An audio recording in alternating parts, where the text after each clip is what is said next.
we are never going to go into a conversation with the intention of offending someone. No. If someone takes what we say offensively and decides they are being offended, it's their decision. And I think that's the biggest thing that we are kind of getting across here. Like, their discomfort is now rooted in their own problem. Absolutely. And chances are at that point, if they're being offended and not reflecting, then they're not ready to hear what we have to say or hear what whoever has to say, right? This is a tough to swallow pill. Being offended is a choice. It is 100% a choice. It's different if somebody comes up to you and be like, hey, you look funny and smell that way too. That's different.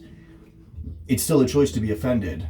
But when a person is having an open conversation, or you see something that is online, or over here, a conversation that doesn't even have anything to do with you specifically, and you feel offended, it is important for us to remember that is our own issue to deal with. It is not the obligation of the rest of the world to tiptoe around each individual on this planet to ensure that we don't offend them. That's not how life works. And there are a lot of people that I've met in my life that have this belief that they hold on to, that this is how life actually works. But it's not.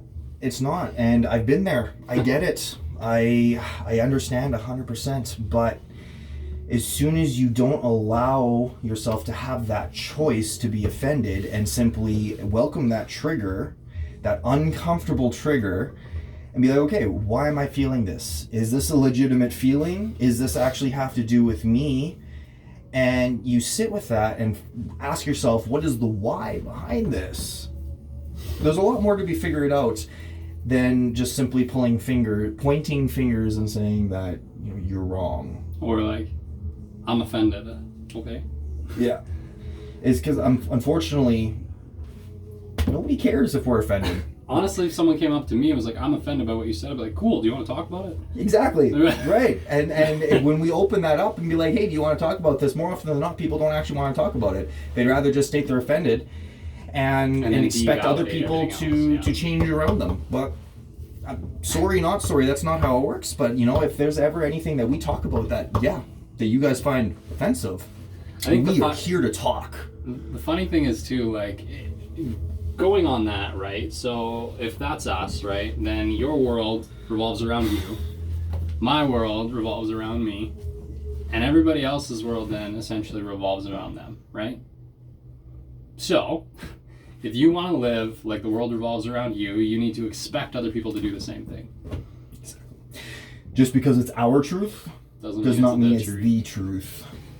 Right, so we're coming up with some pretty good repeated messages in these, and I cannot stress enough how important they are to look at how many different ways these concepts can be applied.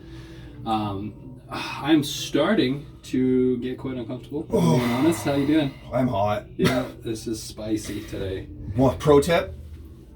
Stay hydrated. Yeah, and these, actually, we were just talking about them, these Fit Aid athletic recovery drinks are quite good. Yeah, they very well are.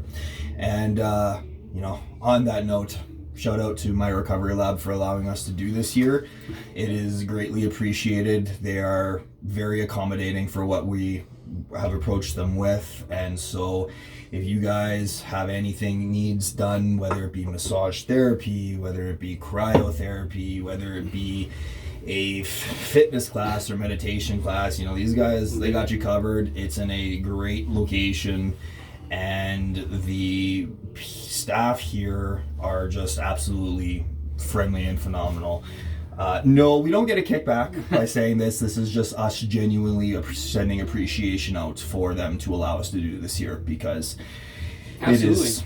And we came in here impromptu today. We just were like, hey, let's go to the recovery lab, see what's available. We could have been in the compression sleeves. We could have been in the tank. I could have been doing a ballet class. We didn't know what we were in for today. I don't think it's ballet or whatever. It's a bar class. I don't want to infringe on any of it. There is a bar class, and there's some fascial stretching stuff that's pretty wicked too. So if you're dealing with any mobility stuff, that might be another angle to take at it. But I definitely need to control my breathing because I am hot. But as far as the discomfort goes, trying out all these different dimensions of discomfort doesn't get so bad. There eventually is a point where you actually seek it out. You're going to be like, oh, I'm going to take an extra cold dip this week. I'm going to have a cold shower. I'm going to go for a walk in the rain when it's not the nicest walking weather out. Like, these things we learn to appreciate that aren't necessarily picture perfect. As the world is with our social media, everything has to be picture perfect or aesthetic. It doesn't matter, because no one sees the other 24 hours, 59 minutes, and 59 seconds of your day when you post one picture. So enjoying your day, enjoying the process, enjoying all the dimensions of discomfort, and then seeking out a little bit of discomfort, whether it's in a conversation where you can learn something or you can share knowledge, whether it's learning a new skill, right? If you're never on a board or you're never on heights, then I suggest you should probably try it. Which we are going to be doing some height stuff this summer if all goes right. Yep. Not totally sure what, but we're going to make it happen. We are. So, and yeah, I'll talk to you about it later, actually. So, well, actually, one thing I want to touch on with discomfort that keeps coming up actually in my own personal life and people around me that I know is stop running away from it. When you're feeling discomfort and all of a sudden you find yourself burying into your phone, stop it. The fight or flight thing. Just stop. Plain and simple. Sit there with the discomfort. Sit there with the fear that they're feeling and actually explore the why behind it. Like, it is crucially important, because it gets to the point to ask yourself, is like, are you actually healed from that trauma, or are you just ignoring it? I know for me, like, sometimes I'll catch myself being annoyed by something or frustrated by something. I'm like, why? Like, that hasn't been a problem for me in like a decade. Yeah. Right? And then it's simply like, all right, I gotta have a conversation with myself, or I gotta talk it out with someone that I'm comfortable with, right? Like, and that's just the reality of it, that we're actively trying to find this, and this is why we're doing this. I'm gonna be one of the first people to admit I'm not very comfortable on camera. No. Ask me a year and a half ago if I ever thought I'd be posting stuff on social media or sharing my thoughts or anything in a platform like this, and I would have told you no shot. Yeah. Nope. So hard no. Every time we do this, just this part is a level of discomfort that we're learning to grow through and elevate through, and we thank all of you for coming along for the ride. But I think we're right up around the 30. I believe so too. Yeah, and it is going to shut off. So thank you guys for watching. And one last thing is, if you have a coping mechanism that is to distract you from whatever it is that's happening, got to stop doing it. Find one that's actually healthy. Exploration. But if you find anything here of enjoyment, please like, share, follow.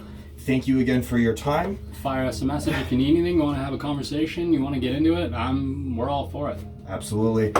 Take care, everyone. All right. We appreciate you. Cheers. Have a great day.